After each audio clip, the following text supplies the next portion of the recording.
19 करोड़ 20 लाख के करीब Pakistan telecommunication authority का डाटा है। पोस्ट पेड लोग सिम इस्तेमाल करते हैं, के पैसे भी जो हैं वो टैक्स की सूरत में कट जाते हैं और ये वो टैक्स है जो आज तक हुकूमत पाकिस्तान ने करोड़ों लोगों से अरबों रुपए नहीं हजारों अरब रुपए लेके कभी भी जो है वो अपनी कौम को वापस नहीं किया। ये लोग जो कहते हैं कि वोट को इज्जत दो, उनको शर्म करनी चाहिए। पाकिस्तान के लोग टैक्स देते हैं, उनको भी इज्जत मिलनी चाहिए। हर हुकूमत में देख लें ये प्रोपेगेंडा किया गया है कि जनाब पाकिस्तान के लोग तो टैक्स ही नहीं, इनकम टैक्स ही नहीं अदा करते। FBR के 50% अफसर जो हैं वो रिटर्न फाइल नहीं करते हैं। जनरल एनालिसिस और जनरल असेसमेंट की जाए, पाकिस्तानी अवाम से पैसे ले चुके हैं, फिगर निकालें तो वो क्या आपकी अंदाजे में बनती है? इस वक्त इनकम टैक्स का तकरीबन 67% विद होल्डिंग से आ रहा है और वो वापस नहीं होता। इस साल 1643 बिलियन था। ये बजट में पाकिस्तान की आमदन बढ़ाने के लिए कौन सी ऐसी स्टेप्स जो है वो प्रपोज किए गए हैं जो आप समझते हैं दुरुस्त है? ब्यूरोक्रेसी ने सोचा कि यार इनसे भी कुछ दो हाथ किए जाएं और इनका भी काम तबाह किया जाए। जहाँ जहाँ जो लोग इनको पता था टैक्स दे रहे हैं उनकी शरह बढ़ा दी।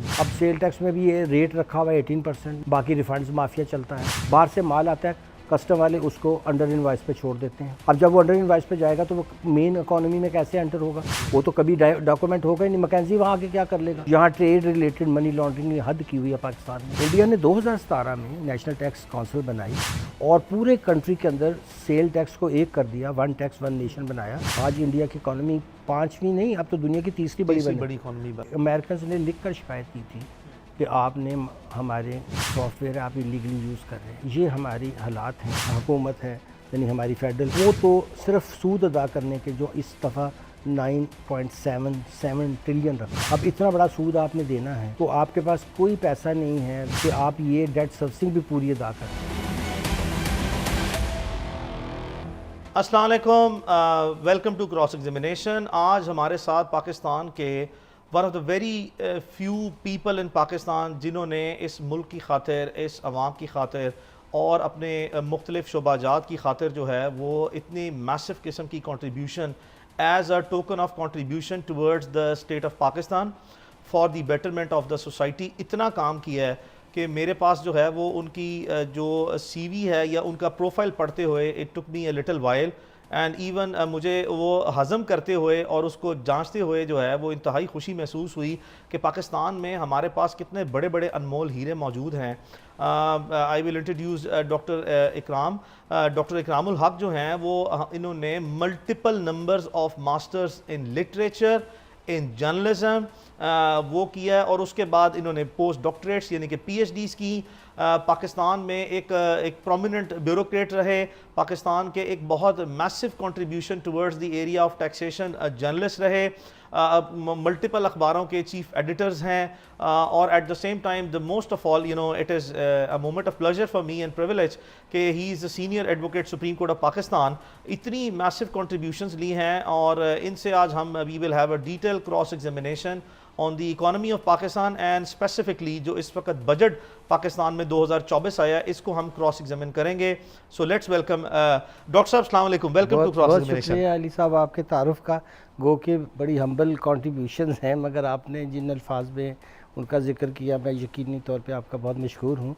मगर कोशिश यही रहती है कि हम ज़्यादा से ज़्यादा जो पाकिस्तान के लिए कर्ज भी ज़ाहिर है कि हम इस धरती में पैदा हुए, यहाँ हमने इस धरती ने हमें बहुत कुछ दिया तो अब ये वक्त भी होता है कि आप उसको पे बैक भी करें और ख़ास तौर पे अपने लोगों के लिए जो काम करने की ख्वाहिश है वो हमेशा से दिल में है। वरना बाहर से बड़ी बड़ी ऑफ़र्स हुई कि यहाँ सेटल हो जाएं, पढ़ाएं, मगर मैंने कहा नहीं, रहेंगे तो पाकिस्तान में और यहीं पढ़ेंगे, यहीं पढ़ाएंगे और यहीं पे काम करेंगे। बहुत शुक्रिया आपका कि आज आपने मुझे बुलाया। थैंक यू डॉक्टर साहब। इतनी वैरायटी ऑफ एजुकेशन आपने ली है, इतनी इंटरेस्ट से ली है और उसको बहुत से लोग होते हैं जो अपनी ज़िंदगी में डिग्रीज ले लेते हैं, पढ़ते भी हैं, उनको उनकी पीक पे पहुंचते हैं लेकिन उनको कंबाइन करके एक गुड केमिकल फार्मूला या उसकी केमिस्ट्री डेवलप नहीं कर पाते। इन योर केस आप तो एक एक्सेप्शन के तौर पर जो है वो नज़र आते हैं कि आपने माशाल्लाह तमाम चीज़ों को इस तरीके से बैलेंस किया है कि उसकी आपने आउटकम जो है वो हैंड इन हैंड तमाम शोबाजात में जो है वो उसकी प्रैक्टिकल साइड जो है वो अडेप्ट की है। What was that? क्या ये कहाँ से सोच पैदा हुई? मेरे घर में असल में जो सबसे बड़ी इंस्पिरेशन तो मेरे दादा जी थे जो उन्होंने आप देखिए कि at the age of 17 he had 3 gold medal from your school of art. उस ज़माने में आप देखिए कि 1922 में किसी मुसलमान का 3 गोल्ड मेडल 17 लेना, साल की उम्र में। 17 साल की उम्र बहुत था। तो वो बड़ी बचपन से हमें मुख्तलिफ़ डिसिप्लिन्स में उनका हमें ट्रेन करना, इल्म की तरफ राग़ब करना, फिर लिखने की तरफ हमारी कोशिश को, वो क्रिएटिव राइटिंग को बहुत ज़ोर देते थे। और इसी वजह से शायद अब मुझे याद आता है कि मैं अभी स्टैंडर्ड 4 में था, तो वो मुझे डॉन की एडिटोरियल की डिक्टेशन हर शाम को देते थे। तो फिर बाद में खैर ऐसे हालात भी हुए कि मुझे जर्नलिज़म में काम करने का उस ज़माने में मौका मिला जब बहुत मज़ाहमत पाकिस्तानियों को करनी पड़ी। और वो ऐसा दौर था कि जब ज़ियाउल हक़ का जो माशाअल्लाह था वो बहुत ही सख्त उस ज़माने में। और जब मैंने प्रैक्टिकल जर्नलिज़म शुरू किया तो उसके ही कोई आप समझिए कि 1 साल के बाद, 1.5 साल में वो एक हाईजैकिंग के बाद सारे लोगों को अरेस्ट कर लिया। तो मैं सिंगल हैंडेडली फिर व्यू पॉइंट को निकालता था। तो उसकी वजह से फिर मुझे बहुत एक्सपीरियंस भी, क्योंकि बाज़ का हालात से भी आप बहुत सीखते हैं। और जिन लोगों के साथ आप काम करते हैं, अब वहाँ आइए रहमान साहब बैठते थे, मज़हर अली ख़ान साहब बैठते थे, मैं बहुत, तो उनसे बहुत सीखा। तो एक तरह से ट्रेनिंग बहुत अच्छी फॉर्मेटिव पीरियड में हुई। फिर ज़ाहिर है कि जब सिविल सर्विस में आए तो वहाँ पे भी चीज़ों को सीखने का अगरचे अगर ख्वाहिश हो तो उस सिस्टम के अंदर भी आदमी सीख सकता है। तो मुझे वहाँ फिर पहली दफ़ा टैक्स से, इकनॉमिक्स से, इन चीज़ों को भी पढ़ने का बहुत डेप्थ में मौका मिला।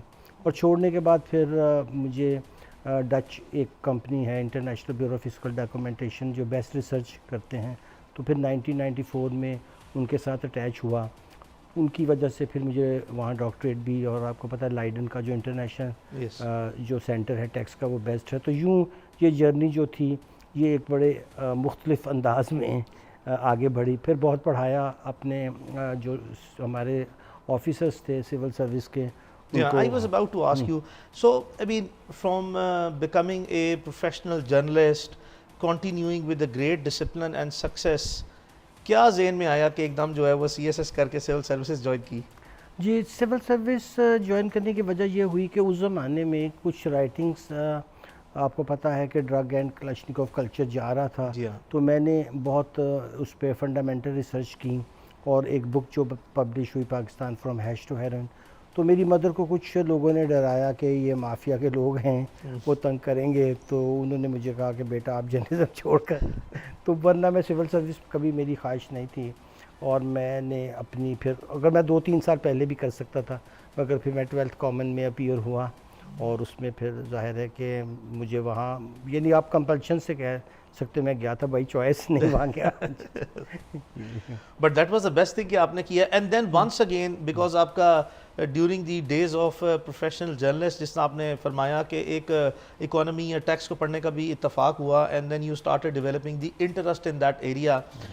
क्या ये रीज़न थी कि फिर आपने जो है वो IRS को स्ट्रेट अवे ज्वाइन किया और फिर टैक्सेशन की तरफ चले गए? जी बिल्कुल। IRS पे मुझे एक पुलिस से या DMG से जो ज़माने में बड़ी शॉर्ट फॉट थी, कोई दिलचस्पी नहीं थी, क्योंकि उस ढांचे को मैं एज ए जर्नलिस्ट समझता था कि ये बहुत ही कैप्टिव होता है in the hands of rulers of the day, और फिर आपको अपने अवाम के ख़िलाफ़ काम करना पड़ता है, जो कि मेरी तबीयत भी नहीं थी, असूल भी नहीं थे, और ट्रेनिंग भी नहीं थी। तो IRS में हमने सोचा कि चले यहाँ तो एक बहुत प्रोफेशनल ट्रेनिंग होगी, एक टेक्निकल काम है, अगर आपके सामने किसी की भी इनकम आती है तो आपको उसको फेयरली एंड जस्टली टैक्स ही करना है, आपके लिए सारे टैक्स पेयर बराबर हैं। तो फिर इस लिहाज से मुझे इसमें ज़्यादा सेटिस्फेक्शन महसूस हुई, और वहाँ टेक्निकल बहुत से सब्जेक्ट्स भी सीखने का मौका मिला, तो इस लिहाज से मेरे लिए IRS बेहतर था। So then comes you know 90s, late 90s, आपने सिविल सर्विस से रिज़ाइन किया। What was the reason? जी, वो भी पॉलिटिकल, चूँकि एक दूसरे के ख़िलाफ़ केसेस बनाने का बहुत बड़ा रुझान था उस ज़माने में। तो मैं एक ज़माने में जब बहुत हाई मेरा वहाँ पे एक प्रोफाइल बना के इन्वेस्टिगेटिव टेक्निक्स में मैंने बहुत से केसेस किए, तो शायद वो जो उस वक़्त रूलर ऑफ द डे थे, उनका ख़्याल था कि अब विक्टिमाइजेशन में मैं अपनी स्किल को बेहतर इस्तेमाल करूँगा। बट मैंने एक असूली फ़ैसला किया कि मैं लॉ के अगेंस्ट तो कोई काम नहीं करूँगा।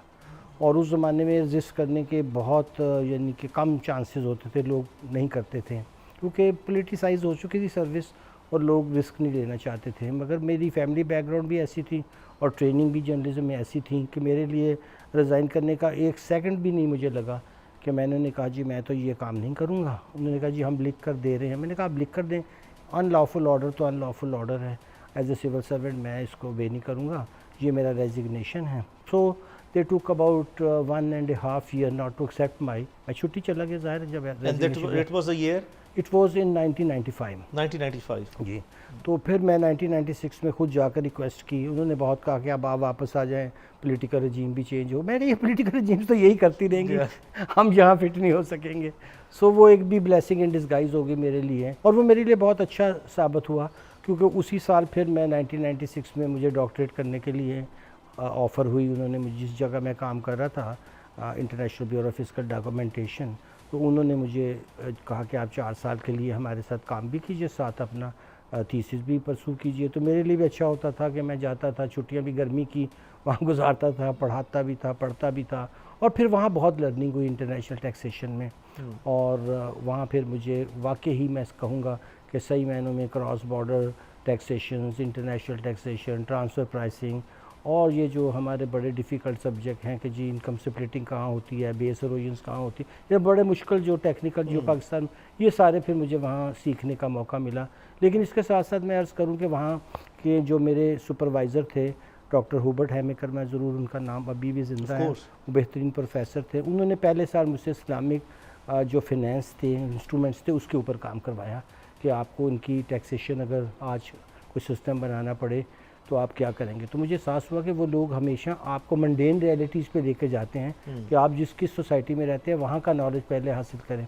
और दूसरे साल जब पीएचडी चल रही थी तो उन्होंने मुझे कहा कि आपको मुग़ल अग्रेरियन टैक्सेशन का कुछ पता है तो मैंने कहा जी हमें तो नहीं पढ़ाया गया। तो वो फिर उसके ऊपर उन्होंने मुझे कहा कि आप अनवर बीबी की किताबें हैं जो वहाँ पे अलीगढ़ यूनिवर्सिटी के बहुत बड़े प्रोफेसर और एक अथॉरिटी समझे जाते हैं हिस्ट्री पे, मगर मुग़ल पीरियड पे तो वो अनमैच्ड है उनका काम।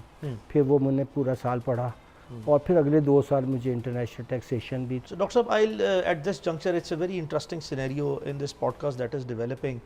I will personally, request you and seek your advice for all the civil servants in Pakistan, जो है, keeping in view their moral conscience, their public service, their personal interest, pecuniary interest versus the public interest and conscience. क्या आप उनको advice देना चाहेंगे? देखिए मैं तो ये समझता हूँ कि पहले अगर वो इस जहन पे अपने बहुत क्लियर कर लें कि वो किसी हुकूमत के मुलाजिम नहीं हैं, उनका कॉन्ट्रैक्ट रियासत के साथ है। मैं इसका हवाला उनको अपनी ज़ात से भी देना चाहूँगा कि मैं जब 96 में मैंने छोड़ी थी सर्विस तो बहुत क्लियर था कि ये मैं किसी तरह का कंप्रोमाइज़ नहीं करूँगा।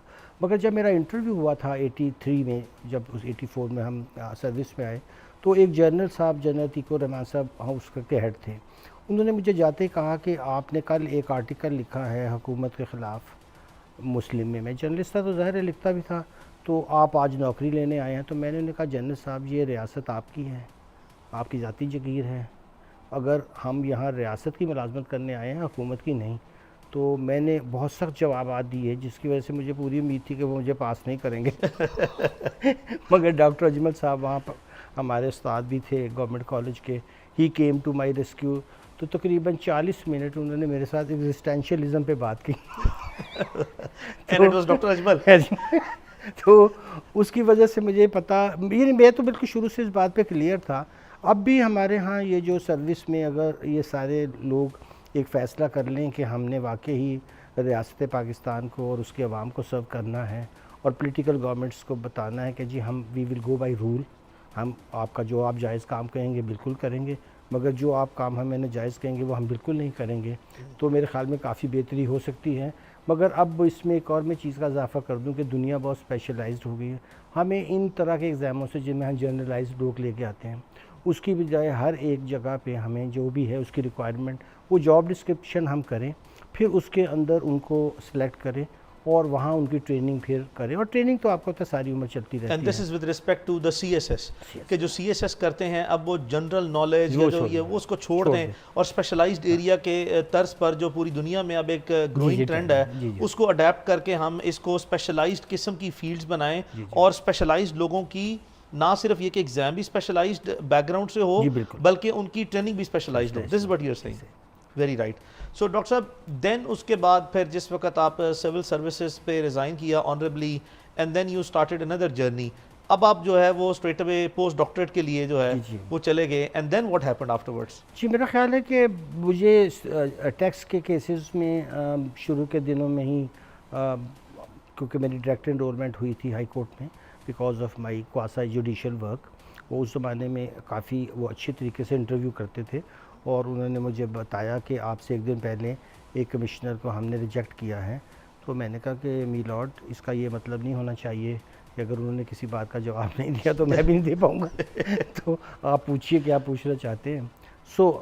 मैं उसमें बहुत कामयाब रहा कि मुझे 1996 में जैसे ही मेरी मार्च में उन्होंने रेजिग्नेशन एक्सेप्ट किया तो तकरीबन 10 दिन बाद ही I was enrolled as high court, as an advocate high court. और फिर मैंने बहुत केसेस, अगर आप मेरे रिपोर्टेड केसेस जी, I know, I mean I tell you for the viewers and the public knowledge के डॉक्टर इकरामुल हक साहब जो हैं पाकिस्तान के one of the legendary tax practitioner हैं और he is one of the honourable authorities of the taxation laws इन पाकिस्तान। और पाकिस्तान में academic side पे, taxation side पे बहुत ही कम लोग हैं जो डॉक्टर इकरामुल हक के स्टेटस को मैच करते हैं। So this is I am placing on the record for the public consumption कि ये ऐसा ही है जैसा बताया जा रहा है। जी, तो मैंने उस ज़माने में फिर मैं साथ साथ बाहर भी, जैसे मैं अर्ज़ किया 1994 when I was in service, this institution which is the best in the world, ये एक सीट ऑफ एक्सेलेंस है। कोई यूनिवर्सिटी इसको मैच नहीं करती, कोई आपकी जो है और अदारा इसको मैच नहीं करता। ये कोई आपको प्रोफेशनल सर्विस नहीं प्रोवाइड करते in term of advice, but in term of literature and information it is simply unmatched. ये जो मैंने अर्ज़ किया एम्स्टरडम बेस, अब यूनिवर्सिटीज़ भी इनसे अपना सारा डेटा लेती हैं, जितने प्रोफेशनल्स हैं वो भी डेटा इनसे बोरो करते हैं, और भी कोई रिसर्च कर रहा हो और लोग चाहते हैं कि वहाँ जाएँ 1-2 साल रिसर्च करें और अपना सब्जेक्ट को मास्टर करें। क्योंकि जब मैं गया था तो मुझे पहली दफ़ा पता चला कि उन्होंने मुझसे पूछा कि इस वक्त टैक्स की कोई 2708 किस्म की उस ज़माने में क्लासिफिकेशंस हैं एक्सपर्टीज़ की, तो आप किस में एक्सपर्ट हैं? मैंने कहा जी मैं तो किसी पे नहीं। तो देन वो वी स्टार्टेड कि अब मुझे वहाँ जाके एहसास हुआ कि हमारे यहाँ पढ़ने में और उनके पढ़ने में बहुत फ़र्क है, बहुत बड़ा फ़र्क, बहुत फ़र्क है। तो वहाँ मैं लकी था कि मुझे और ये मैं वाहद अब हूँ उनमें IBFD में जो 1994 से who is country expert and country editor and country correspondent, कोई भी इतनी देर से सर्वाइव नहीं किया है। तो ये भी पाकिस्तान के लिए मैं समझता हूँ एक आज़ाद है। तो वहाँ हमारी जो राइटिंग्स हैं मेरी और जैमा की, वो सब चूँकि दुनिया के जितने एक्सपर्ट्स हैं एक ही आउटलाइन पर लिखते हैं, ताकि रिसर्च करते हुए अगर आप देखना चाहें हम मिसाल के तौर पर कि डिविडेंड कहाँ और कैसे टैक्स होता है, तो आप सिलेक्ट करेंगे कंट्रीज़ को, सबका डेटा आपके सामने आ जाएगा। बहुत बड़ा रिसर्च पोर्टल है उनका दुनिया में। और वहाँ जाकर फिर मुझे ये भी एहसास हुआ कि वहाँ काम ये सिर्फ लाइडर में टैक्स पे भी नहीं होता था, इस्लाम पे बहुत काम होता था। जब मैं उनकी लाइब्रेरी में फ़र्स्ट टाइम गया और मैंने लॉगिन किया तो मैं हैरान रह गया कि ये एक ऐसा डॉक्यूमेंट मैंने देखा कि रसाला इमाम जाफ़र सादिक अलैहिस्सलाम, उन्होंने 28 उसके जो थे चैप्टर वो मुझे कहा, और ये डच क्लर्जी को कहीं मिला और उन्होंने उसको अपनी लैंग्वेज में किया, फिर ये इंग्लिश में आया। बट उनका जो एक चीज़ों को सीखने का एक तजस्सुस है, एक काम करने में जो सिंसेरिटी है। अब मैं उसके बाद वहाँ ज़ाहिर पढ़ाता भी था, तो पिन ड्रॉप साइलेंस होता था। स्टूडेंट इस तरह आते थे कि ऐसे तो हम नमाज भी नहीं पढ़ते जिस तरह से वो अपनी क्लास के लिए आते हैं। और जैसे ही हम लंच के लिए गए हैं तो लोग बैठे हुए हैं, एक एक ग्रुप बना हुआ है, every time some discussion some discourse is going on. तो अब भी वो जारी है। मैं अब भी साल में 1-2 महीने ज़रूर जाता हूँ, वहाँ पढ़ता हूँ, पढ़ाता हूँ। तो ये जो एक तजस्सुस है कि सारी ज़िंदगी आप जिस एक सब्जेक्ट में, चाहे आपके और भी बहुत से इंटरेस्ट हो सकते हैं, मगर वो खुशवंत सिंह जो बड़े मशहूर थे इंडियन जर्नलिस्ट, उन्होंने कहा था कि अब दुनिया ऐसी है कि किसी एक सब्जेक्ट में तो आपको अपनी अथॉरिटी मनानी पड़ती है। तो वो पहले सिख हिस्ट्री के प्रोफेसर बने, हालांकि उनका बिल्कुल इंटरेस्ट नहीं था, और उनकी वो किताब भी है 3 वॉल्यूम पे, but rest of life he enjoyed in his journalism. तो मैं भी अपने सब नौजवान जो मेरे शागिर्द हैं उनको मशवरा देता हूँ कि भी किसी एक डिसिप्लिन में ट्राई टू बी वेरी, जो आपको अच्छा लगे ट्राई टू बी, उसमें फिर एक्सेल करो और पूरा काम करो, और उसके अलावा जो भी शौक़ हो वो अपने पूरे करो, क्योंकि अब दुनिया बहुत स्पेशलाइजेशन की है।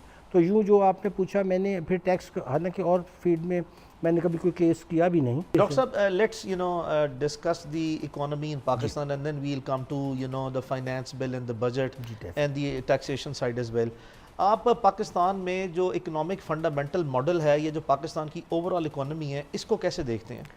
जी देखिए, इसको एक बड़े वर्ड, छोटे से वर्ड में कहा जा सकता है कि ये एलिटिस्ट स्ट्रक्चर इस इकोनॉमी का जो है, इस पे आपको याद होगा डॉक्टर शाह साहब ने जो किताब लिखी पाकिस्तान एन एलिटिस्ट इकोनॉमी। उसमें उन्होंने यही बताया कि जो हमारे इर्द गिर्द, चाहे वो साउथ एशिया था या ईस्ट एशिया था, वो के कोलैबोरेटिव मॉडल से आगे बढ़ गए। लेकिन चूँकि वहाँ एलिटिज़म जो था पोस्ट कॉलोनियल में, उन्होंने बहुत एफर्ट से ख़त्म। इंडिया में आपको पता है लैंड रिफॉर्म्स हुई, नेहरू का एक सोशलिस्ट एक सेकुलर एजेंडा था, और उसको अभी डिफीट करने की बहुत कोशिश मोदी की नाकाम भी इसमें हुई है। सो इसका पता इंडिया बताता है कि अभी वहाँ बहुत से लोग चाहते हैं कि ये स्ट्रक्चर जो है वो, तो हमने वो बिल्कुल नहीं किया। हमने उल्टा ये किया कि और एलिटिस्ट स्ट्रक्चर्स बनाए जो पहले मौजूद थे, वो तो हमें कॉलोनियल स्ट्रक्चर्स के पता ही हैं, मगर हमने उनमें मज़ीद इजाफे किए हैं। और ये जो मज़ीद इजाफे हैं ये सारे के सारे ऐसे हैं कि जहाँ आपकी इकॉनमी में लोगों का कुछ अमल दखल नहीं है, वो उसकी ना उनकी कोई से है, ना उनकी कोई कंट्रीब्यूशन उस तरीके से। मैं पॉलिसी की बात कर रहा हूँ, वैसे तो वही सारा कुछ यानी प्रोडक्टिविटी तो नहीं से आ रही है, मगर जिससे प्रोडक्टिविटी आ रही है, जिससे हमारी इकॉनमी की ग्रोथ हो रही, जितनी थोड़ी बहुत हुई भी, उनको हमने दबा के रखा हुआ है। क्योंकि वो ज़्यादातर तो वो हैं जो उन जगहों पे जागीरदारों के मज़ारे हैं जिनसे वोट का तकाजा है, तो वो उनको कभी आज़ाद नहीं होने देंगे, बिकॉज उसकी फिर एक बड़ी ऑब्वियस सी आउटकम होगा कि वो आपको वोट नहीं देंगे। सो उनको फुली डिपेंडेंट रखना जो है। अब ये जो अग्रेरियन इकोनॉमी पाकिस्तान का मॉडल है, ये यूनिक है। इस तरह का आपको रशिया सर्वडम जो होते थे नहीं मिलेगा, यूरोप की क्लासिकल सेंस में नहीं मिलेगा। ये चूँकि हम लोगों ने इसको इंडिजिनसली स्टडी नहीं किया है, तो हमें इसका ज़्यादा पॉलिटिकल इकोनॉमी में पता भी नहीं चलता। अब मैं आज भूल गया, आपके लिए किताब लाऊंगा, मगर फिर आपको ज़रूर पेश करूँगा। अब यूरोप में और अमेरिका में दोनों जगह पे जो रिसर्च होती है वो कॉन्स्टिट्यूशनल पॉलिटिकल इकोनॉमी एक नया, क्योंकि कॉन्स्टिट्यूशन आपकी चॉइसेस को या तो इन्हेंस कर रहा होता है या कम कर रहा होता है, और कॉन्स्टिट्यूशन को समझे बगैर आप पॉलिटिकल इकोनॉमी को नहीं समझ सकते हैं। अब ये बहुत एक बड़ा मसला है कि पाकिस्तान में जितने भी हमारी यूनिवर्सिटीज़ हैं जहाँ ये सब्जेक्ट पढ़ाए जाते हैं, उनके आप किसी टीचर से बात करें, उसको खुद आज तक उसने एक लाइन कभी कॉन्स्टिट्यूशनल पॉलिटिकल इकोनॉमी के नीचे ना रिसर्च की, ना उसका कोई पब्लिश पेपर है। मुझे बड़ी हैरत होती है, क्योंकि मैं बहुत ज़्यादा कॉन्स्टिट्यूशनल पॉलिटिकल इकोनॉमी पे लिखता हूँ, तो मैं पाकिस्तान के आइन को भी इसी नुक्ते नज़र से देखता हूँ कि एक तरफ आपने आर्टिकल 3 डाल दिया कि हम एक्सप्लॉयटेशन को कम करेंगे विद द ट्रीज, और सबको उसकी जो अहलियत है उसके मुताबिक देंगे। तो ये वो वादे थे, तो बहुत ही सोशलिस्टिक प्रिंसिपल जो था हमने आर्टिकल 3 में डाला, और 3 को पूरा किए बगैर, क्योंकि ये जो ओबीडियंस टू कॉन्स्टिट्यूशन है और ये तो उसके बाद आती है।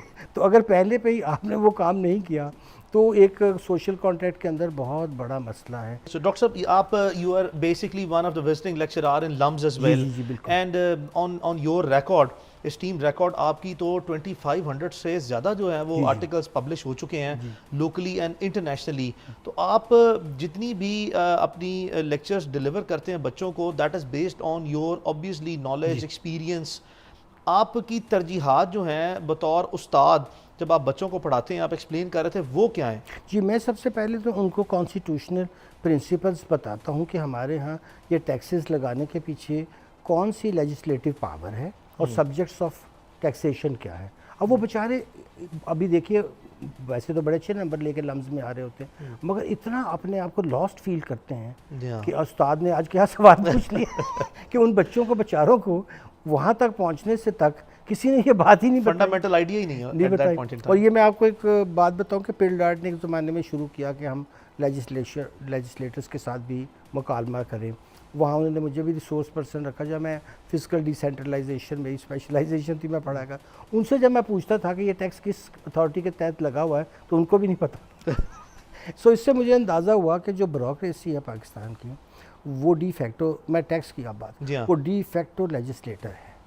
जो लॉ FBI बना के, जो अब उसको मैं तो वैसे रेवेन्यू क्रेसी कहता हूँ, लोग टैक्स बाबू भी कहते हैं, बट वट एवर नेम में कुछ नहीं, बट एक फिर पूरी ब्यूरोक्रेसी के अंदर, चूँकि मैं उसका पार्ट भी रहा हूँ, तो ये डॉक्टर परवेज़ ताहिर मरहूम बड़े ज़बरदस्त, उन्होंने ये रेवेन्यू क्रेसी की टर्म उन्होंने पहली दफ़ा यूज़ की थी, उनसे भी मुकालमा रहता था।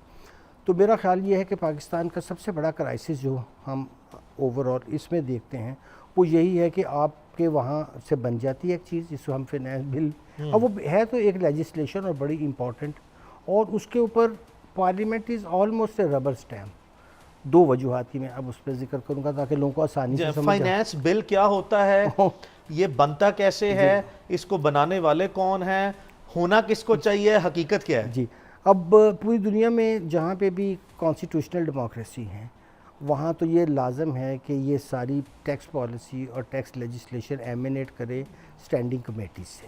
स्टैंडिंग कमेटी जो फाइनेंस की और ये मेंबर पार्लियामेंटेरियंस जो हैं उनकी कमेटीज़ बनती हैं, जो स्टैंडिंग कमेटीज उसको डिस्कस करती हैं, उन बिल्स को उस पर डिबेट करती हैं और डिस्कशन करती हैं। अब बल्कि एमिनेट भी वहीं से करती है। अब मैं थोड़ा सा नाजरीन के लिए हम सादा ज़ुबान में बता दें कि हमारे यहाँ जो मनी बिल जिससे कहते हैं, जिसमें टैक्स की प्रपोजल्स होती हैं, वो दोनों हाउसेस में नहीं जाता, वो सिर्फ और सिर्फ नेशनल असेंबली में जाता है। हाँ, सेनेट में नहीं जाता। सेनेट में जाता है सिर्फ अब 18th अमेंडमेंट के बाद कमेंट्स के लिए। वो 2 हफ्तों में उनके जो कमेंट 73 आर्टिकल के नीचे 1 के अब आते हैं वो बाइंडिंग नहीं है, ये प्रपोजल्स हैं, जस्ट अ सजेशंस हैं। अब ये भी एक बहुत बड़ा मसला है कि आप एक वफाक में रहते हैं और वहाँ रिप्रेजेंटेशन एक सूबे की आपकी पॉपुलेशन के हिसाब से बहुत डिस्प्रपोर्शनेट है, तो फिर बाकी सूबे ये एतराज़ कर सकते हैं कि जी जो फाइनेंस बिल आप पास करते हैं उसमें हमारी तो कोई सही नहीं होती है। अगर देखी जाए तो आपकी यूजुअली वो पार्टियां वहाँ रूल कर रही होती हैं जो पंजाब से मेजॉरिटी वोट लेकर आई होती हैं।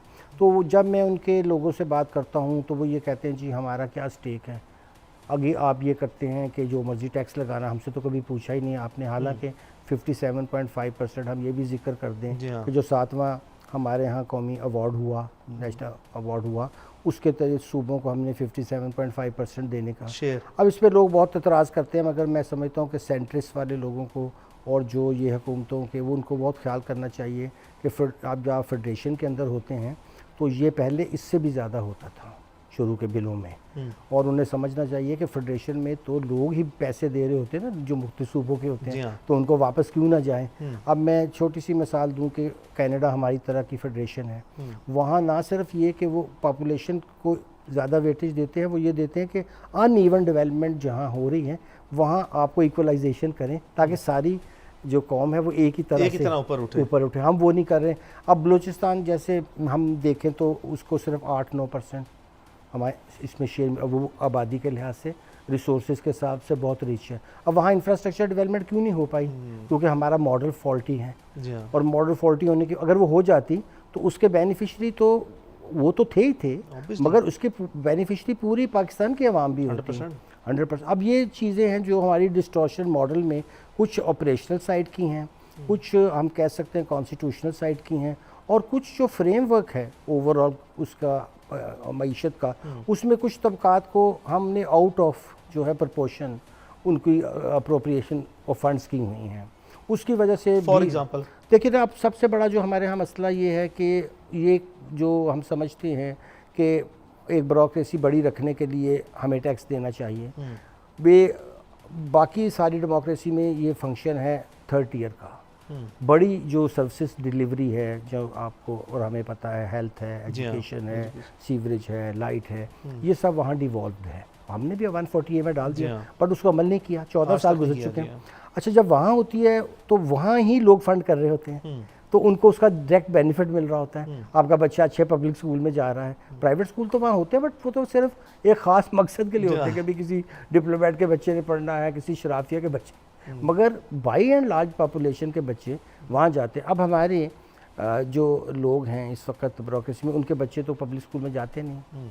अब ये बहुत बड़ा मसला है कि जिन लोगों ने डिलीवर करना है पाकिस्तान में, जरा लॉ तो बन जाएगा, सब कुछ डिलीवर तो वही करेंगे, वो तो खुद इस सिस्टम में जो आम लोगों के लिए बना हुआ है उसमें तो वो जाते ही नहीं है, फिट इन भी नहीं होते। तो ये बहुत बड़ा क्राइसिस, तो उनके लिए जो हम इतनी बड़ी एलोकेशन अच्छा, वो जो आपको बजट में नज़र आती है कि हमने 980 अरब इस दफ़ा रख दिया, वो ऐसे नहीं होती, क्योंकि इनके घरों के ऊपर जो बात अजीम पैसा खर्च होता है GOR में, जो इनके पास 8 कनाल के रिपेयरिंग एंड मेंटेनेंस और उसके 100 किस्म के लवाजमात हैं, वो लोगों की नज़र से, और फिर वो उसके अंदर दीवारें बना के, बड़े बड़े गेट बना के बताते हैं कि अभी आप हमें वो कॉलोनियल मॉडल से अलहदा ना समझें। GOR 1, GOR 2, 3, 4, 5 जी, तो वो समझते हैं कि हम रूलर हैं, हम आपको अपने गेट में भी नहीं आने देंगे, आपकी वहाँ शनाख्त होगी, अगर आपको हम आने देंगे तो आप आएंगे।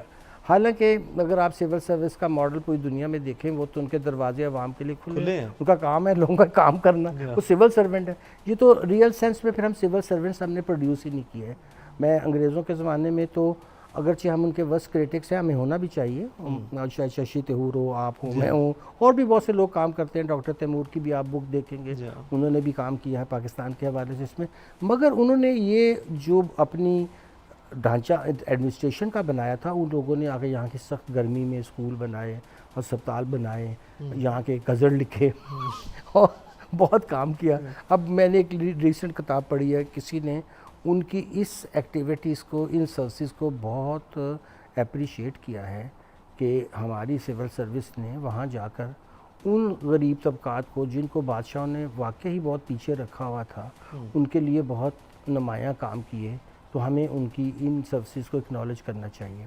लेकिन ये जो ब्राउन साहब पैदा हुए बाद में, हमारी पार्टीशन हुई और आज़ादी के, इन्होंने तो बिल्कुल इसको उल्टा मतलब समझा। हम रोते रहते हैं जी हमारा कर्जा बढ़ गया। भाई आप इस लैंड को 100 साल की लीज पे दे दीजिए। अगर आप न्यूयॉर्क जाएं, न्यूयॉर्क की ज़मीन न्यूयॉर्क की स्टेट के पास है, but it is own lease, और आप भी ख़ास जोन बना के देंगे जी, यहाँ कमर्शियल इस तरह की एक्टिविटी होगी, यहाँ इस तरह की होगी, यहाँ ये बनेगा। इन अफसरों के लिए भी आप और मैं बिल्कुल तैयार हैं सजेस्ट करने को कि इनके लिए भी एक हाई राइजिंग बेहतरीन रेजिडेंशियल प्लाजा बनाए, और सेक्रेटरी बहादुर साहब के लिए बेशक ऊपर स्विमिंग पूल में टॉप पेंट हाउस दे दें, हमें कोई इतराज़ नहीं है। मगर वो ये तो ना करें कि अब जो कॉस्ट इसकी हम बेयर कर रहे हैं, देखिए ये लैंड की भी एक अपॉर्चुनिटी कॉस्ट है जो फ्री में उनके पास, हम किसी खास का जिक्र नहीं करना चाहते, मगर जो लेगेसी ब्रिटिशर्स की, किसी सरगोदा में चले जाएं तो उसका 60 कनाल का है, किसी का 80 का। तो ये जो पोस्ट कॉलोनियल में हमने वीआईपी कल्चर, ये बड़ी बड़ी लैंड्स, ये बड़े बड़े, तो ये है असल पाकिस्तान की इकॉनमी के ऊपर रियल बोझ, और जिसने पाकिस्तान की इकॉनमी के स्ट्रक्चर को बिल्कुल ही एक यूनिक तरीके से डेवलप किया है। जो दूसरी अशराफी है बेसिकली, ये वो लोग हैं जिनकी वजह से ये पाकिस्तान आज इस हालत में, हमारी इन गलत पॉलिसीज़ की। देखिए अल्टीमेटली इकनॉमिक्स कुछ नहीं है, इट इज़ गुड जो है allocation of resources and utilisation of your और रीडिस्ट्रीब्यूशन है ना, ताकि आप सोसाइटी में सारे लोगों की ज़रूरतें मिलजुल के फंडामेंटल तो सबकी पूरी हो जाएं, उसके बाद जो एक्सेल करे वो बना ले, और फिर उसके बदले में वो वापस माशरे को कुछ दे देगा। लेकिन हम उसको वेल्थ की क्रिएशन में नहीं रोकेंगे। सोसाइटी एज ए होल जितनी प्रोडक्टिविटी करेगी, लोगों की ज़रूरियात पूरी होंगी। मगर हमने तो चंद लोगों के हाथ में सारे रिसोर्सेज दे दिए हैं। अब आपको और मुझे पता है कि कौन सी इंडस्ट्रियों में कितना शेयर किस किस फैमिली का है, कौन सा बिजनेस का, और फिर किन अदारों का है, ये भी एक मसला है। अब प्रॉब्लम ये है कि ये भी एक यूनिक मॉडल है कि दुनिया में अदारों इतने बिजनेस तो नहीं करते ना, पैदा नहीं होता। तो ये भी एक स्टेट के इदारे कहाँ पे बिजनेस करते हैं। तो इन चीज़ों को अगर हम, अब जिस जगह हम बैठे हुए आज पॉडकास्ट कर रहे हैं, तो मैं इशारा सिर्फ इस तरफ करना चाहता हूँ कि देखिए हम किसी पे क्रिटिसिज्म नहीं कर रहे हैं, no, not at all. वो भी जाहिर है कि हमारे पार्ट एंड पार्सल हैं, हम उनको बेहतरीन फैसिलिटीज़ देना चाहते हैं। वो हमारे लिए जो सरहदों पे हिफाजत कर, उसके लिए हम जितना मुमकिन है कर सके। बट ये जो कैप्चर है, अभी आपने रिसेंटली देखा कि इंडिया में सारे कंटोनमेंट्स को उन्होंने ख़त्म कर दिया, इस तरह पूरी दुनिया में हुआ। तो ये ज़रूरी है कि हम जब बात करें मईशत की, तो हम बताएं कि अनयूटिलाइज्ड रिसोर्सेज, चाहे वो रिकॉर्डिंग के पड़े हों या हमारे यहाँ अनऑक्यूपाइड हो जाएं अनप्रोडक्टिव पर्पसेस के लिए, तो वो एक इकॉनमी पे बहुत बड़ा बोझ है। और फिर जहाँ फेयर कंपटीशन नहीं होगा, मुझे सस्ती गैस मिल रही है, मोनोपोलाइज कर दिया आपने, तो वहाँ कंपटीशन से ही बाहर कर दिया, तो आप आगे कैसे जाएंगे। अब इंडिया में टाटा बिरला भी एक लिहाज से, एक ज़माने में इंडिया ने बहुत कोशिश करके अपने पब्लिक सेक्टर को पहले उठाया। वो प्रोटेक्शनिस्ट इसलिए थे कि अगर बाहर से आते तो एक्सप्लॉयटेशन इतनी होती कि उनकी अपनी कैपेसिटी डेवलप ना होती। उन्होंने एक पीरियड तक उसको की, जैसे वो कर चुके उन्होंने उसको इकॉनमी को खोला। अब उसके वो देखिए, अब उनके लिए कोई मसला नहीं है। अब टाटा भी उतनी अच्छी एसयूवी बना रहा है जितनी के बाहर से, और दोनों एक्सपोर्ट कर रहे हैं और अपने लोग कर रहे हैं। ये वो मॉडल था जिसको पाकिस्तान में हम कर सकते थे, हमारे लोगों में सलाहियत है। पाकिस्तान के रिसोर्सेज इन टर्म्स ऑफ, जिससे मैं कहता हूँ आपके फिज़िकल एंड आपके ह्यूमन, अनमैच्ड हैं। इसलिए छोटी सी आपके पास हर तरह के मौसम हैं, आपके पास हर तरह के काबिल लोग हैं, मगर आप चाहते हैं कि आपकी जो आकर टैक्स की एडमिनिस्ट्रेशन की रिफॉर्म है, वर्ल्ड बैंक करे, आपका लॉ ली बन लिखे टैक्स का, और आपकी अभी जो बेकर एंड मैकेजी डिजिटाइजेशन करे, अब ये वो गुलामाना जहन है कि अगर पाकिस्तान में जो लोगों ने काम किया होगा, क्या ज़रूरी था कि आप अभी तक टैक्स के लॉ को ऑर्डिनेंस रखते हैं? जी हाँ, ये तो नहीं अब देखिए 79 ऑर्डिनेंस बना, जी हाँ, ऑर्डिनेंस 2001 ऑर्डिनेंस, और वो एक, चलिए ज़ियाउल्लाह के ज़माने में तो कहीं से कॉपी करके उन्होंने उनको दे दिया। इस को के लिए तो हमने लोन लिया, जी हाँ, और उसको लोन लेकर फिर एक ऑस्ट्रेलियन इवन प्रोफेसर जिसको कोई तजर्बा नहीं था लॉ बनाने का, उनको दे दिया IMF ने। अगर 10-11 दिन रुक जाते 9/11 होता तो वैसे ही जी हाँ, पाकिस्तान को पैसे मिल जाते। लेकिन अब देखिए 2003 से ये नाफिज हुआ, कितनी पार्लियामेंट्स हमारी आई, किसी ने सोचा कि इसको एक्टिव बना लें, इस पर डिबेट कर ले। ये हमारे पार्लियामेंटेरियंस की भी कितनी बड़ी कमज़ोरी है कि वो काम करने को तैयार नहीं है जो उसके लिए उनको लोग इलेक्ट करते हैं। ये हम नालियाँ गलियाँ बनाने के लिए, जैसे मैंने अर्ज़ किया, ये तो 3rd ईयर का काम है, वो हमने बिल्कुल ख़त्म कर दिया। इस बजट में भी आपने पैसे रखे हैं उनके लिए, ये क्या तुक बनता है कि आप उनके लिए डेवलपमेंट फ़ंड रख रहे हैं? कौन सी दुनिया की ये ऐसा आपको एग्जांपल मिलेगी कि जहाँ जो नेशनल लेवल के लेजिस्लेटर हैं वो गलियों के लिए फ़ंड मांगते हैं? कभी कभी तारीख में ये तो एक लोकल बॉडी का फंक्शन है, उनको करना चाहिए। अब मैं इसलिए पुलिस स्टेशनों के SHO, पटवारियों की पोस्टिंगें, अपने इलाके के SDO और गलियों के फंड जो हैं नेशनल असम्बली या प्रोविंशियल असम्बली के मेंबर्स का क्या काम? अब यही वो प्रॉब्लम है कि हमने नीचे एम्पावरमेंट ऑफ पीपल डिवॉल्व नहीं किया। आप और मैं कॉन्स्टिट्यूशन के तालिब इल्म में हम समझ सकते हैं कि वर्ड यूज़ हुए हैं कि जो आप डिवॉल्व करेंगे administrative power, political power and financial power, सारी तीनों की नीचे जानी चाहिए थी। 14 साल के बाद क्या समझते हैं आप, क्यों नहीं ऐसा करते? देखिए ये वही मैं कह रहा था कि जो ये हमारा अभी भी प्रीडोमिनेंटली हमारी असम्बलियों में एक फ्यूडल का राज है, और वो अगर ये पावर नीचे डिवॉल्व कर देंगे तो वो तो फिर अपनी मर्ज़ी का SHO लगा के किसी को जूते भी नहीं लगवा सकते। वो किसी पटवारी के अलावा आपको पता है किसी और DC बहादुर, AC बहादुर, क्योंकि उनका काम है कि अब लोगों को, मज़ारों को दबा के अगर कोई आवाज़ भी निकले तो उस पर कोई केस बना दे। आप क्रिमिनल लॉयर मुझसे ज़्यादा बेहतर समझते हैं कि इतने झूठे केस बनते हैं, बेशुमार जी, दर्जनों के लिहाज से बनते हैं। अब ये वो चीज़ है, मैंने एक दफ़ा जब जर्नलिस्ट था तो जतोई साहब 1 साल इलेक्ट ना हुए, इलेक्शन हार गए, तो एशिया वीक ने उनका इंटरव्यू किया तो वो बड़े उदास बैठे हुए थे। उन्होंने कहा आप एशिया के सबसे बड़े जागीरदार हैं, क्या हुआ आप इलेक्शन हार गए? तो उन्होंने कहा नहीं, मेरी तो ज़िंदगी ख़त्म होगी, क्योंकि अगर मैं यहाँ अपने मज़ारों को 2 जूते ना लगवा सका SHO तो मेरी इतनी ज़मीनों का क्या फ़ायदा? तो डॉक्टर साहब, जब ये मेंटालिटी होगी वडेरे दराना, जागीर दराना, सरमाया दराना, कि आपने डंडे सोटे और जूते लगवाने हैं और आप चाहते हैं कि पावर आपके पास रहें, तो फिर ये जो नेशनल असम्बली जिसको एलीट कैप्चर, नेशनल असम्बली पे भी एक सर्टेन क्लास का एलीट कैप्चर है, ये तो कभी भी जो है वो निज़ाम ऐसे ठीक नहीं हो सकता। ये बिल्कुल आप देखिए, जब एग्रीकल्चर इनकम टैक्स की बात हुई, हिस्टोरिकली ब्रिटिशर ने भी लगाया था क्योंकि उन्हीं के टोडी बच्चे थे, वो क्यों उन पे लगाते हैं। लेकिन जाहिर है कि उसके बाद इंडिया में बंगाल वगैरह में जब कम्युनिस्ट गवर्नमेंट्स आई उन्होंने लगाया। इस बहस के अलावा कि लगना चाहिए कि नहीं लगना चाहिए, लेकिन इक्विटी पर्पज़ के लिए पाकिस्तान में ज़ियाउल्लाह के ज़माने में नहीं लगा, उल्टा उन्होंने सब कैपिटल के, जब मुशर्रफ आए तो वो चूँकि IMF के प्रोग्राम में गए तो उन्होंने कहा जी ये क्या आप, उनका क्योंकि एक मंत्रा होता है कि जी आप सारी इनकम्स को एक ही टैक्स रेट पे, जैसे आजकल वो कह रहे हैं कि जी सैलरी नॉन सैलरी का एक ही रेट हो, उससे हम बात करेंगे। मगर ये था कि उन्होंने ये कहा, और उस ज़माने में आसान था, उन्होंने ऑर्डिनेंसेस कर दिए हैं, वो ऑर्डिनेंसेस प्रोटेक्ट हो गए, आपको पता ही है हमारे आईने पाकिस्तान में। लेकिन उन्होंने आज तक उसमें कलेक्शन के लिए कोई एक पोर्टल नहीं बनाया बोर्ड ऑफ रेवेन्यू ने, जहाँ ऑनलाइन जाकर आप जमा करवा। मेरे क्लाइंट आए, मैंने कहा भी पहले आप ये एग्रीकल्चर टैक्स जमा करा के आएँ, क्योंकि अगर आप ये नहीं कराएंगे तो इनकम टैक्स लॉ कहता है कि ये आपकी इनकम में हम अनएक्सप्लेन्ड ऐड कर लेंगे। जी हाँ।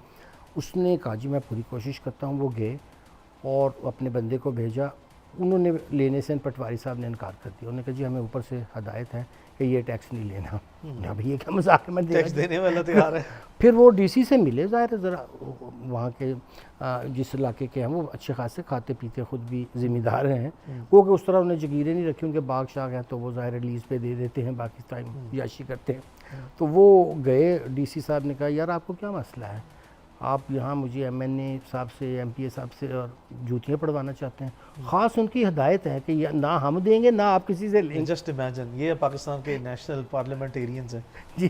तो मैं एक एग्जांपल से आपको बताना चाह रहा था। अब यह फ़ीस आपको पता है, डॉक्टर फीस पास साहब बहुत इस पर बात करते हैं कि 800 बिलियन की इनकी क्रॉप से इनकम है, हम बाकी कैटल वगैरह की बात नहीं करें। और टैक्स ये 2 बिलियन पूरे पाकिस्तान में आता है, तो ऑब्वियसली फिर जो एग्रीकल्चरल टैक्स इनकम टैक्स। अब ये जो हमारे लैंडर्स हैं जिनके पास हम 24वीं दफ़ा, क्योंकि हमें भी ICU में रहने का शौक़ है, वो जाते हैं, वो पूछते हैं भाई ये क्या मसला है, आप हमसे तो, अब UK वाले कहते हैं भाई हमसे ग्रांट मांगते हैं हम, और अपने अमीर लोगों को आप टैक्स नहीं। वहाँ ये आपको पता है रेनेसा के बाद वहाँ इंडस्ट्रियल, वहाँ एक सोच जो है वो अब बहुत डिफरेंट है। वो बड़े हैरान होते हैं कि पाकिस्तान के अमीर लोग टैक्स ही नहीं देते, भाई ये क्या मसला है। बल्कि मैं आपको बताऊँ, 1 साल तो मुझे उन्होंने भेजा कि आप आकर वहाँ टेस्टिमनी दें, क्योंकि किसी मेंबर ने सवाल कर दिया कि पाकिस्तान की एलीट टैक्स नहीं देती तो हम उनको क्यों एड देते हैं। तो उन्होंने पाकिस्तान में से मुझे चूज़ किया कि मैं वहाँ आऊँ और हाउस कमेटी के सामने टेस्टिमनी दूँ कि इसकी क्या रीज़न है। वो उस साल खाली इतनी बर्फबारी हुई वो इधर बंद और वो, लेकिन वो इतने कंसर्न थे इस बात पे। अभी भी हम ये कह रहे हैं जी IMF टैक्स लगवा रही है, उनकी खातून तो कह चुकी हैं कि we want Pakistan to tax the rich and protect the poor. So हमारे ब्रोकरेट्स उनको कोई फार्मूला नहीं दे, वो पूछते हैं हाँ जी आपके पास क्या अल्टरनेट प्लान है, ये आपने फिस्कल डेफिसिट कम करना है, ये हमारी शर्त है। वो कहते जी हमारे पास तो कोई अल्टरनेट। हाँ, वो जो उनको कहानियाँ सुनाते हैं उनको बिल्कुल पता है कि ये नहीं करेंगे सो मजबूरन वो ये रेट्स चले जी जो मौजूद हैं इसमें थोड़ा बढ़ा लें। तो मैं बार बार इसलिए जो हमारी इस वक्त क्राइसिस ऑफ कॉम्पिटेंस है उसकी तरफ इशारा बार बार इसलिए कर रहा हूँ कि जब आप इर्द गिर्द के ममालिक को हमारे देखते हैं, वहाँ एक चाहे उनके भी करप्शन होगी, किसी जगह भी परफेक्ट पॉलिटिकल डेमोक्रेसी के अंदर बहुत सी प्रॉब्लम है, हमें पता है, मगर आप देखिए उनका इंतज़ामी ढांचा डिलीवर करता है।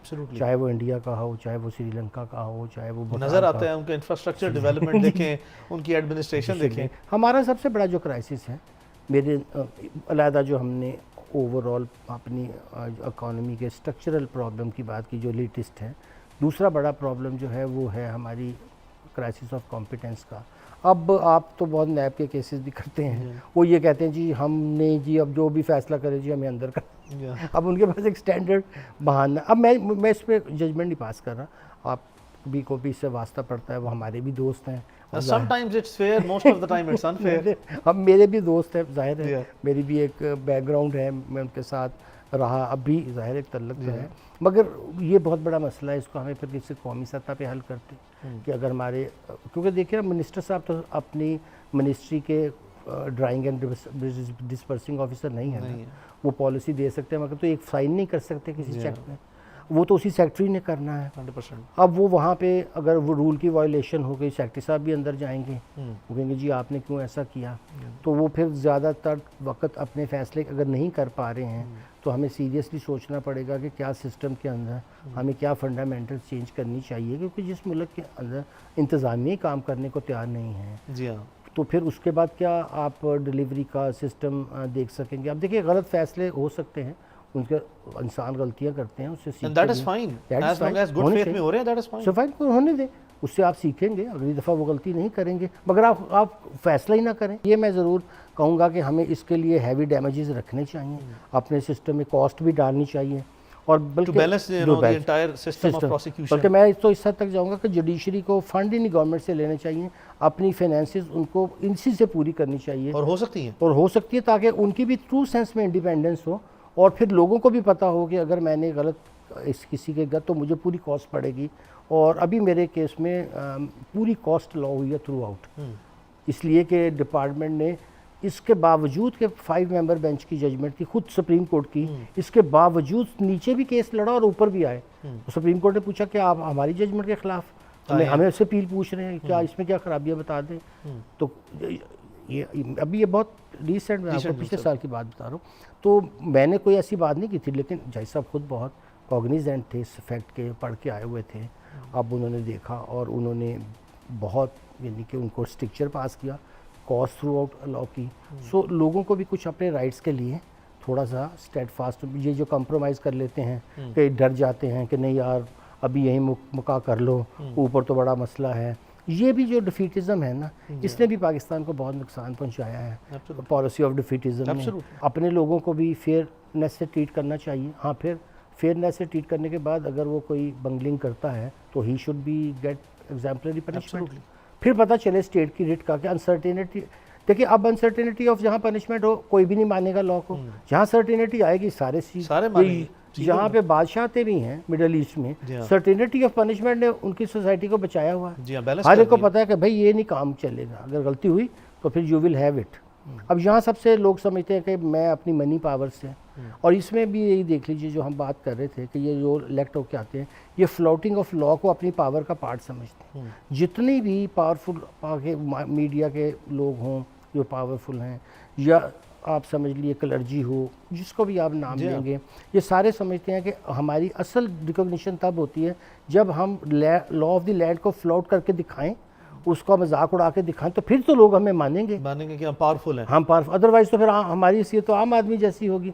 ये कल्चर फिर आपको मिलता है जब वो गाड़ियों की लाइन पे जा रहा है, किसी वार्डन ने रोक लिया कि भी आपका शीशा पे, उसको थप्पड़ मार दिया, तशद्दुद करना शुरू कर दिया। अब ये अगर हमारे ये रवैया होगा तो ऑब्वियसली फिर आगे चीज़ें कैसे बेहतर होंगी। फिर लोगों की साइकी में भी यही बात आ जाएगी कि भाई यहाँ तो यही चलता है, माइट इज़ राइट है, डंडा जिसके पास है या पैसा जिसके पास है, यही सोसाइटी के वैल्यू सिस्टम है, इसी वैल्यू सिस्टम पे चलो। अब हमारे बचपन में बुज़ुर्ग बहुत सख्त होते थे, वो ये वैल्यू सिस्टम इन्फोर्स कराते थे घरों में बाहर। अब यहाँ बुज़ुर्ग भी वो आगे जो पीछे जाके नंबर लगवाते हैं। अब सोसाइटी को आपने कितना डेकेडेंस पे डाल दिया है।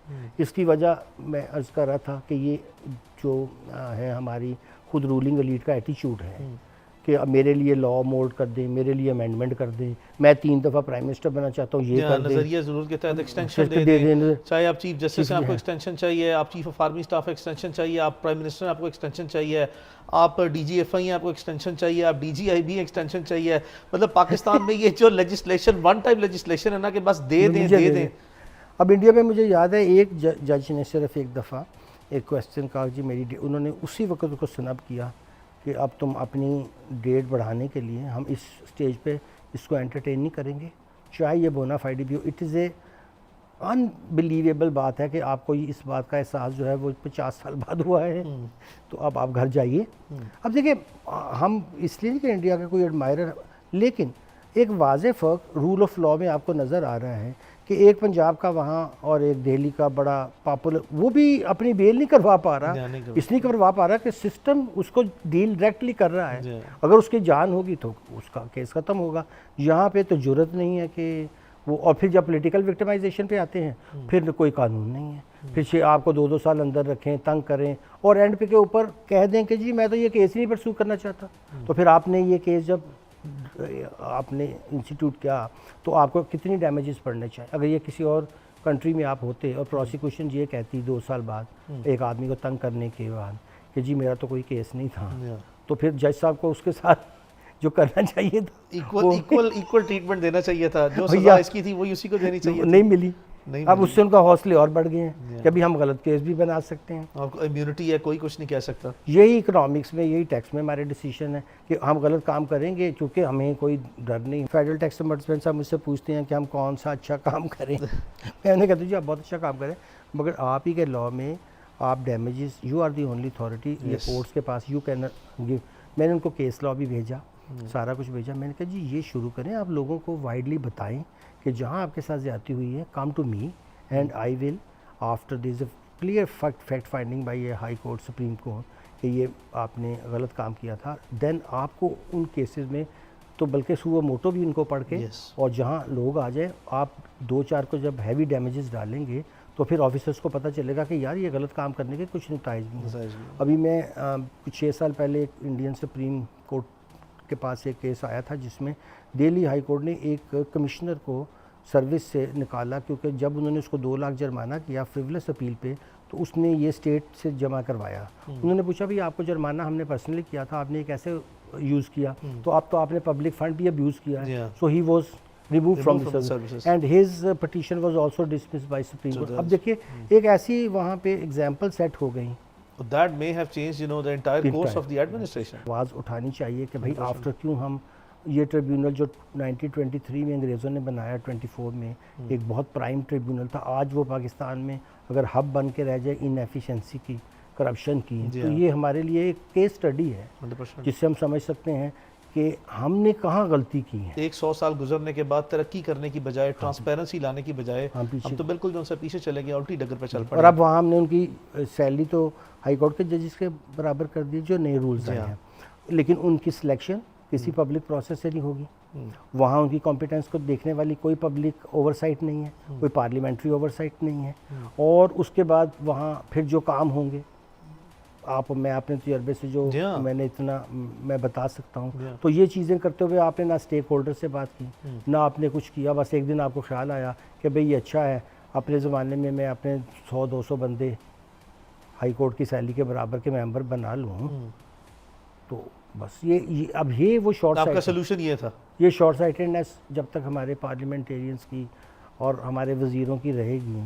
अच्छा, अब मैं जो कॉन्स्टिट्यूशनल पॉलिटिकल इकॉनमी की इसलिए बात कर रहा था कि अब ये आपने कॉन्स्टिट्यूशन के नीचे सब लेजिस्लेशन करनी है, वो भी आप फॉल्टी करेंगे तो इकनॉमिकली आपके फ़ैसले वो इतने गलत होने शुरू हो जाएंगे कि आप फिर पटरी पे नहीं आ सकेंगे। क्योंकि अब देखिए ना, tax is a destructive power है स्टेट की। बड़ी इसको सोच समझ के लगाना है आपको। किसी फंडामेंटल राइट को आपने वायलेट, फिर इसकी कलेक्शन करते हुए आपको पूरी एहतियात करनी है कि ये ईज से हो, ना कि आप लोगों के कारोबार तबाह करें। अब आप कह रहे हैं मैं आपको बाहर नहीं जाने दूंगा, मैं आपकी बिजली बंद कर दूंगा, मैं आपका मोबाइल बंद कर दूंगा, आपके टैक्स डिफॉल्ट पे जो है आप ट्रेवल नहीं कर सकते, आपकी सिमें बंद हो जाएंगी। अब मुझे बताइए कि एक आदमी उसकी इनकम ही टैक्सेबल नहीं है, तो आप उसको नॉन फाइलर कहेंगे। अब ये कितनी इलॉजिकल बात है कि एक बेवा है, अब उसकी इनकम ही नहीं है, आप कह रहे हैं तुम रिटर्न फाइल करो। तो सबको एक ही बैकेट में रख के अच्छा, अगर आप चाहते हैं ऐसा भी चलें, हम इसका भी सोल्यूशन निकाल लेते हैं कि आप सबको बल्क रजिस्टर कर लें और सारे लोग जो हैं वो आपके पास, आप बायोमेट्रिक से सबके पास वो सिम्स मौजूद हैं। आप कहें जी ये पाकिस्तान में हमने सबको रजिस्टर कर लिया, आप सिंगल पेज से उनसे पूछते हैं जी यू हैव इनकम और no income, simple as that. अगर कोई इनकम नहीं है तो वो आप उसके पास, आपके पास डेटा भी आ जाएगा। लेकिन आप जानबूझकर लोगों को वो ट्रैप कर रहे हैं और कुछ ऐसे लोगों को बदनाम कर रहे हैं, दुनिया को ये दिखा रहे हैं कि हमारे पास बहुत से लोग वो तो टैक्स देने के काबिल भी नहीं है।